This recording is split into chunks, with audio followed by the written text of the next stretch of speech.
비궁하면 필요는 발명의 어머니다. 그때 성능비에서 이런 무기는 지금 없다고 봐야 되는 거죠. 오. 정말 필요한 무기 비궁인 거죠. 가시광선은 아시나요? 가시고기도 알아요. 가시고기는 또 무슨 말이에요? 이거 계속 해야 되나요?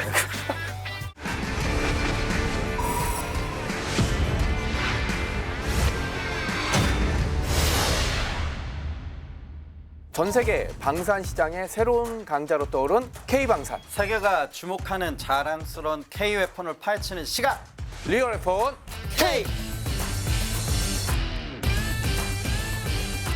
싸늘하다. 가슴에 비수가 날아 꽂힌다. 하지만 걱정 마라. 손은 눈보다 빠르니까. 이게 제가 눈치 빼면 시체긴 한데 이 대사로 시작된 이유는 이제 아재 고고님도 알고 계시죠? 네. 바로 우리가 오늘 주목할 대사는 비수입니다. 네, 맞습니다. 비수처럼 날카로운 활이죠. 대한민국이 개발한 2.75인치 유도 로켓 비궁입니다. 야, 그 전에 네. 여러분의 구독과 좋아요 그리고 알림 설정 프로그램에 큰 힘이 됩니다. 아재 고고님, 저는 비궁하면 딱 그 얘기가 떠올라요. 필요는 발명의 어머니다. 우리가 반드시 필요한 무기인데 어디서 살 수도 없고 딴 데서 만들어 달라고 그러면 너무 많은 비용이 들고 그래서 우리가 이제 개발을 하게 됐고 성공적으로 마무리하게 됐다. 그럼 비궁의 개발 과정을 한번 좀 살펴볼까요, 우리? 예. 서해 5도라고 불리는 그 섬, 그리고 그 아래쪽에 어디가 있습니까? 인천 같은 중요한 지역이 있는데 여기에 북한이 기습적으로 공격을 하면 사실 우리의 대응 시간은 굉장히 짧을 수밖에 없거든요. 특히 이제 북한이 가지고 있는 그 공기 부양적. 일단은 우리가 이렇게 고민을 하던 시점에 네. 운 좋게도 동병상련을 갖고 있는 어허. 나라가 있었습니다. 어느 바로 나라죠? 미국이죠. 미국이요? 네, 왜냐하면 여태까지 냉전 이후에 미국의 군사력 방향은 서쪽과 동쪽에 큰 그렇죠. 펀치를 가지려고 노력을 네. 하다 보니까 근데 웬일 2000년도 예멘에서 이지스 구축함이 자폭보트의 공격을 받고 사망자와 부상자가 발생하는 난리가 나죠. 그 뉴스 최강의 들어왔어요. 미 네. 해군이 이걸 잡을 수 있는 무기가 없는 거예요. 하프도 안 하프으로 되고. 할까요? 함포도 안 되고. 예, 안 됩니다. 그래서 주변에 그 옆에 뭐 기관총도 달기 시작하고 이제 그런 노력들이 시작되는데 이거 가지고는 안 되는 거죠. 그쵸, 근거리에서 너무 작으니까. 보는데 예, 네. 원거리용 무기들밖에 없었기 때문에 그래서 다른 생각을 하게 됩니다. 그래서 기존에 있는 로켓에 유도 장치를 붙여서 같이 만들 국가가 있을까? 수소문을 하다 보니까 그게 우리나라였던 거죠. 그래서 2007년에 양국이 공동 연구 개발에 관한 양해각서를 체결하고 프로젝트가 시작되죠. 그 프로젝트 명이 바로 Low Cost Guided Imaging Rocket을 줄임말로 저가형 영상 유도 로켓을 뜻하죠. 근데 미국이 같이 하다가 2012년에 시캐스트 즉 연방 정부 예산 자동 삭감 조처로 중도 포기를 합니다. 조별 과제인데 손 들고 나간 거네요. 예. 이후에 한국 단독 개발로 바뀌었죠. 그래서 한국은 서해 북방에서 기습 공격 위협 때문에 절박하죠. 근데 수많은 시행착오가 당연히 있었죠. 근데 2015년 4월에 태안의 안흥의 안흥 레인지라고 해서 시험 평가하는 데가 있는데 운용 시험 평가가 공개되었는데 이때 두 척의 고속정을 표적을 차례로 격파하는 모습이 공개가 됩니다. 2016년에 개발을 완료 후에 17년부터 서해 5도에 배치돼서 해병대 부대에 운용 중에 있습니다. 많은 고민과 노력이 더해져서 개발된 비궁. 네. 이거 만들 때 중점을 둔 구성품과 이 중점이 소형화라고 하는데 네. 크기가 어느 정도인가요? 이게 2.75인치라고 하니까 우리는 뭐 인치법을 쓰진 않잖아요. 이거 대략 70mm라고 돼 있어서 제가 가장 비슷한 거 가져와 봤습니다. 이 종이컵. 네, 그러니까 아마 두께는 이 정도 되는 것 같고 네. 그다음에 길이는 1.9m. 그러니까 저보다 한 20cm 정도 크고요. 무게는 한 14에서 15kg 정도. 원래 이제 재원이죠. 그리고 가장 중요한 게 이제 탄도 무게가 한 4kg 이상 정도 되고 사거리가 8km. 그러니까 이제 그러니까 표적으로 볼 수 있는 거리는 한 12km 정도 되지만 이제 최대 추적 거리는 8km. 그러니까 12km 정도부터 보고 있다가 얘가 8km 정도 안에 들어올 때 이제 미리 쏴서 이제 제압을 할 수 있는 뭐 이런 이제 재원을 가지고 있습니다. 사실 저는 이 로켓 운용을 해봤습니다. 그래서 2.75인치 공군에서 사용을 다 하고 그렇죠. 있고요. 네네. 공군에서 이제 폴딩 핀 에어크래프트 라켓이라고 그래가지고 아까 말씀드린 요 조그마한 캐니스터에 한 발씩 들어가 있는데 그게 뭐 19공탄이냐 8공탄이냐 뭐 이런 게 있어요. 그거를 사용을 해봤는데 여기에 이제 핵심 기술이 들어가게 되죠. 그래서 어떤 기술이 들어가는지 한번 볼까요? 네네. 기존에 사용하던 거는 무유도라서 네. 그냥 쏘면 멍텅구리 같이 그냥 날아가는 거죠. 그러니까 쏘면 조기 겨냥하고 쏘지만 사실 제대로 명중할지 안 할지는 모르는 거잖아요. 그렇죠. 네. 그 나중에 확인을 해야 되는 거죠. 비궁의 핵심 기술은 2호, 일렉트로 옵티칼, 전자 광학 탐색기가 있고요. 거기에 IR, 인프라레드 탐색기를 2개를 가지고 있어서 정밀 유도가 가능합니다. 영어도 어렵고 용어는 더 어렵고. 가시광선은 아시나요? 가시광선 알죠? 가시고기도 알아요. 네. 가시고기는 또 무슨 이거 계속 해야 되나요? 가시광선의 한쪽은 자외선, 네. 한쪽은 적외선이라고 있는데 그쪽을 이용한 IR, 인프라레드를 적외선이라고 하고요. 이온은 가시광선의 영역을 이용하는 겁니다. 실제 우리 인간의 눈으로 볼 수 있는 네. 그래서 이 2개를 사용하는데 왜냐하면 적외선은 구름이나 날씨가 안 좋거나 비가 오거나 여름에 클러터가 많아요. 클러터라고 하는 것은 뭐냐면 내가 표적을 찾아야 되는데 그 주변에 방해하는 요소들이 많아요. 자연적인 요소도 있을 수 있고 그렇죠. 아니면 누가 거기에 뭐 안티 플레어 같은 걸 떨어뜨리면 그것도 클러터라 볼 수 있죠. 그러면 정확하게 표적이 유도가 안 돼요. 그래서 2호. 그러면 그거 말고 눈으로도 볼게 해서 두 가지 탐색키를 넣는 거죠. 이 2개가 있기 때문에 어느 하나가 불리하더라도 한쪽으로 유도를 할 수가 있다는 그러니까 예를 들어 거죠. 주변에 열 같은 이런 게 많으면 그냥 일반적인 가시광선으로 보시면 이호를 되고, 쓰고요. 그다음에 야간이라든지 다른 환경, 볼 수 없는 환경에서는 반대를 적외선, 적외선을 쓰는 거죠. 그리고 이제 자율항법 시스템, 내비게이션 시스템이 있는데 여기는 전자전 기반으로 디텍터가 약간 있어서 여기 너무 깊게 들어가면 비밀이라서 안 그렇죠. 됩니다. 그런 기술이 있어서 표적까지 방해 없이 내비게이션을 할 수 있는 기능까지 들어가 있습니다. 그러니까 약간 이게 한 놈만 패 약간 이런 식으로 하나 딱 집으면 한 놈만 패야 됩니다. 얘가 이제 숨거나 뭘 뿌리거나 막 이래도 막 쫓아다녀서 얘한테 마동석이 필요합니다. 네. 한 놈만 패야 됩니다. 그리고 또 하나 Fire and Forget이라고 들어보셨나요? 이거는 알아요. 발사후 망각. 쏘고 그냥 잊어버리고 하면 나중에 저기서 뻥 터지는. 발사 후에 잊어버려라는 얘기는 얘는 있고 다른 타겟에다 중심을 하는 거지. 얘가 맞았는지 안 맞았는지 잊어버리라는 얘기는 아니고요. 또 하나 재밌는 거는 중복 표적이 되거나 하나가 타겟팅 돼서 표적이 디스트로이 됐을 때, 파괴됐을 때 다른 항공기가 또 표적을 해서 쏠 수 있잖아요. 그렇죠. 네. 그거를 하지 않게 하는 알고리즘도 있어요. 그러니까 무유도 로켓이라 그러면 쏘면 날아가서 맞든지 안 맞든지 터지는 건데 지금 얘기한 여러 가지 장비들을 넣으니까 굉장히 스마트한 미사일이 돼버렸네요. 그렇죠. 이전에 사실 무유도 로켓으로 공군의 작전이 있었어요. 대간첩 작전이나 해상에 뭐 잠수정 침투하는 걸 쏘긴 했는데 피파 조절해서 쏘는데 그렇죠. 그리고 쏘긴 쐈어요. 근데 이게 맞았어 안 맞았어요? 황당하거든요. 안 맞으면. 보이고. 그래서 야간에 이거 눈으로 어떻게 쏴요 그걸? 불가능하죠. 그렇죠. 찾지도 못할 것 같은데 제가 보기엔. 그렇죠. 그게 커버가 된 겁니다. 로켓이 이렇게 있으면 디텍터 부분하고 뒤쪽에 이제 핀이라고 해서 이제 움직이는 부분 사이에 이런 알고리즘을 넣어서 요만한 크기를 넣어서 회로를 집어넣은 거죠. 궁금한 게 있는데 아재님은 가장 좋은 무기는 어떤 무기라고 생각하세요? 아무래도 전쟁이라고 전투나 전쟁을 생각하면 대량으로 사용해야 되기 때문에 아무래도 가성비가 저도 똑같은 생각을 하고 있는데 최근에 우크라이나 러시아 전쟁만 봐도 진짜로 그 몇만 원 안 하는 그 드론 있잖아요. 그런 드론들이 막 전차, 뭐 대공 차량 뭐 이런 거 막 파괴하는 거 보면 이게 전쟁이라는 게 진짜 엄청나게 빨리 변하고 있고 또 사람들이 그 와중에 어떻게 저렴한 비용으로 상대방의 비싼 무기를 부수는지에 대해서 정말 연구를 많이 하고 있구나 이런 생각이 들더라고요. 그런 면에서 보면 이 비공이 가성비가 갑입니다. 이게 예를 들어서 해성 아시죠? 한 발에 약 20억 정도? 20억. 근데 이제 중요한 건 그런 거 한 발을 쏴서 공규병장 한 대를 격침시킨다, 한 척을.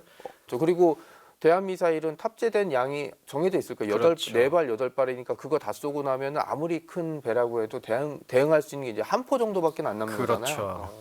해군이 요청을 해서 연합자산이 들어갔어요. 아파치. 롱보 뭐 해서 헬파이어. 그 원래 저게 전차 기갑부대를 잡아야 되는데 근데 하도 필요하니까 서해로 들어왔죠. 그죠? 헬파이어 한 발에 2억?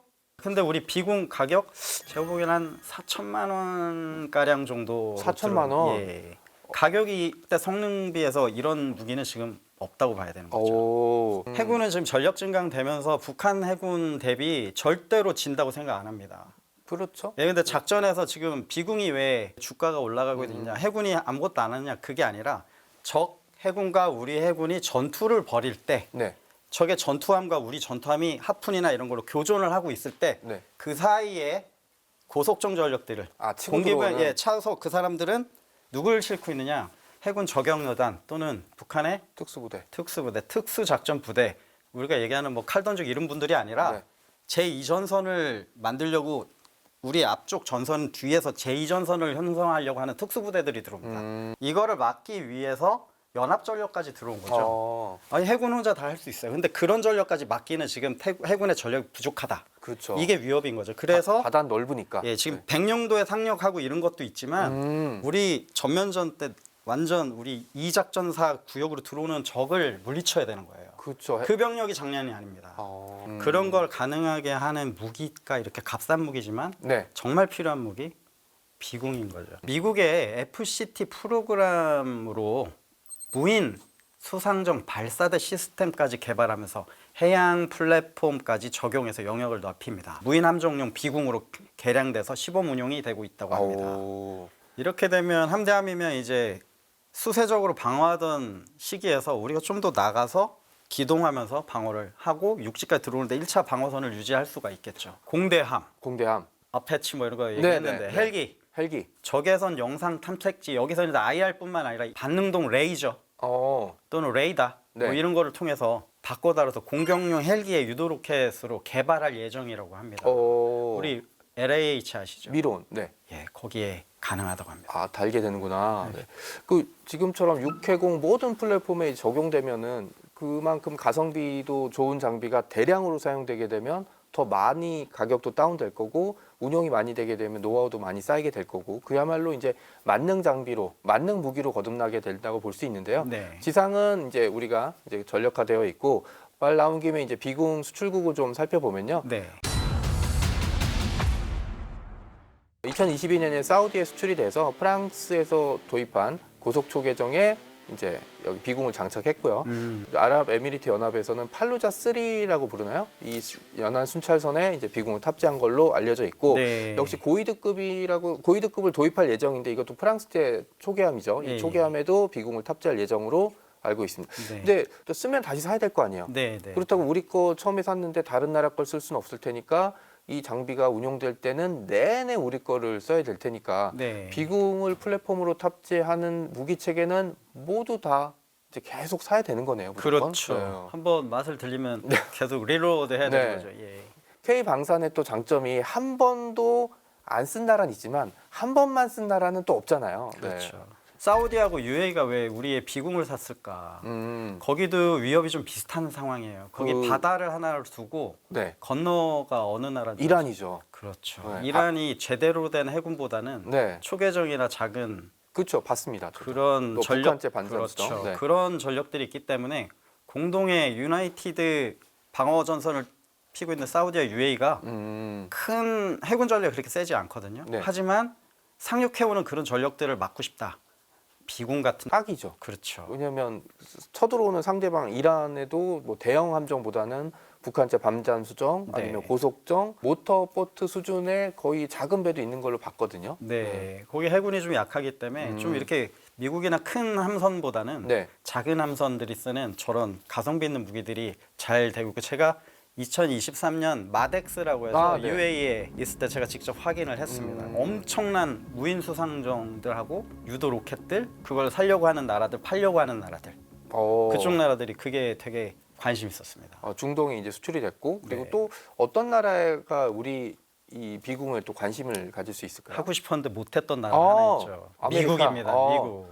얘들은 안 한다고 했다 나갔다 왜 다시? 근데 필요한 거죠. 미국도. 왜냐하면 예산은 삭감을 했지만 위협은 있는 거니까. 그렇죠. 그럼 어떻게 할까? 이거 뭐 자기나라는 못 만들잖아요. 근데 이제 미국도 사실 그거 말고 2.75인치 로켓을 가지고 유도 로켓을 이미 가지고 있어요. 미국도 따로 만드는 거예요? 이미 가지고 있고요. 이게 아파치 공격 헬기의 주력 무장으로 쓰이고 있는 APKWS라는 로켓탄이 있어요. 우리 비공하고 조금 하드적으로 외형은 비슷한데 뭐가 다르냐면 별도의 파드를 운영합니다. 우리처럼 이제 IR과 EO가 아니라 파드로 레이저로 타겟팅을 해서 쏩니다. 어떻게 생각하면 우리의 비공은 약간 패시브 방식이에요. 걸리면 맞는데 네. 여기는 액티브 방 내가 이걸 조사를 해서 때리겠다. 파드에서 레이저로 라콘에서 네. 떨어지는 탑건에서 그런- 나왔죠. 네. 예 탑건 2에 나오는 네. 그런 식으로 로켓을 바꾼 거예요. 그럼 명중할 때까지 노려봐야 되는 거네요. 그렇죠. 정확하게 보셨어요. 네, 거기서 명중할 때까지. 우리 거랑 좀 다른 게 파이어 앤 포겟이 좀 힘들죠. 우리는 계속 쏘고 다음